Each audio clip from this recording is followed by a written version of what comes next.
Steve Morris to our podcast, the Chief Operating Officer, the founder of Exit Realty. And I'd like for you to tell your side of it, how you did it.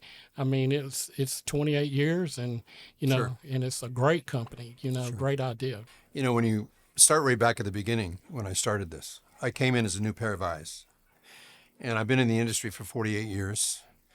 And when I came in, I got educated in other industries. And I came into this industry and I took a look at what they were trying to do.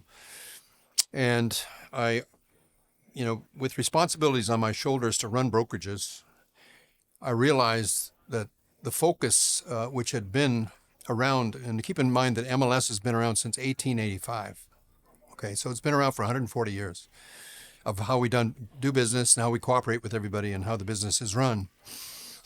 But when I saw how they were running brokerages and what they demanded of the brokerage, it seemed to me that all the leverages were in the wrong directions. They put one person in charge of the most important job in the brokerage, which was bringing the assets of the corporation, which were the agents who generated all the frontline money, that paid all the bills, that created all the profit for the broker. My question was, and it was all about effective questions, why would you put one person in charge of that? Why don't you put everybody in charge of that?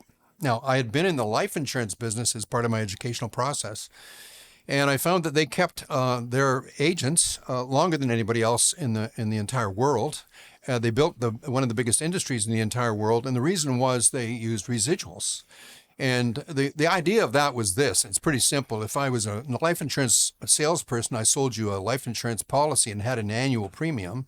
In other words, pay for it once a year. When I sold it to you, I get paid once. But when you renew it the following year, which you're probably going to do, I get paid again. And they renew it again and again and again. I get paid again and again. In other words, I did the work once and I got paid over and over and over again. And I saw it in the music business. I saw it from the standpoint of writing books and this type of thing, but it was never in the real estate business. And so I thought, since I've been in that business, I've experienced this, I've lived it. Could I take that idea from one industry and put it into another industry? And everybody said, that's crazy. That'll never work. That's the broker's job. I'm not going to do that. You'll never be able to get the agents to do that.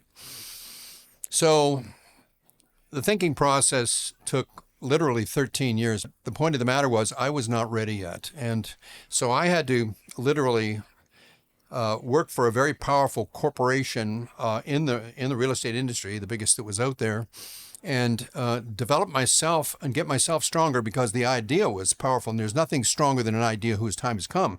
And the idea was there, but I wasn't ready. Okay, I had to get myself right. So that's an interesting question. Have you ever tried to keep a secret for 13 years? And but I did, and all of a sudden that day arrived, and we launched the company. I was 50 years of age when I started the company. I launched it in 1996 on September the 3rd, and it's been up and running ever since. But what it turned out to be was something totally contrary to what anybody else was doing. And so when you bring in a company like that, even though the idea is crystalline, it's wonderful, and it makes good common sense for anybody that stops long enough to take a look at it, most people will not stop long enough to take a look at it. We looked at the top producers of any corporation, and the top producers are usually the 20% of any operation, 20%. And the real top ones are in the top 5%, and the ones that make so much money they can't spend it are the top 1%. And the question is, can we tap into the genius of the top producers, whereby it would be of some value to everybody else, but they're not going to give it to you for nothing. So there had to be a dollar sign involved here.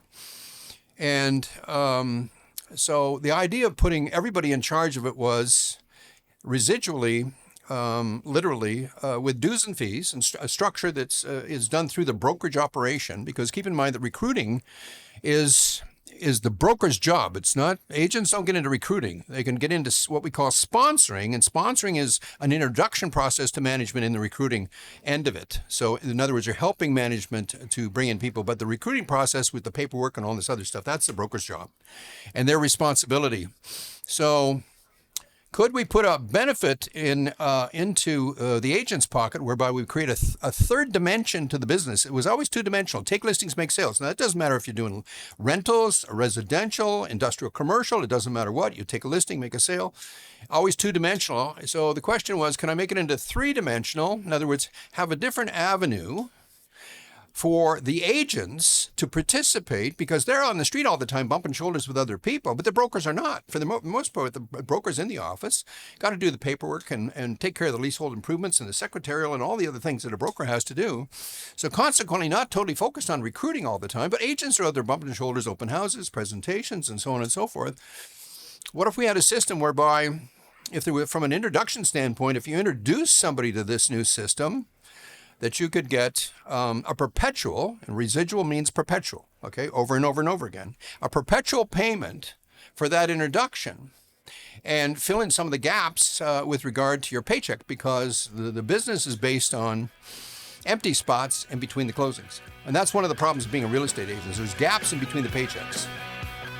And the gaps are what kills the real estate agent. And this is why it's so difficult for anybody to duplicate this system, is this. And that loop makes it leak.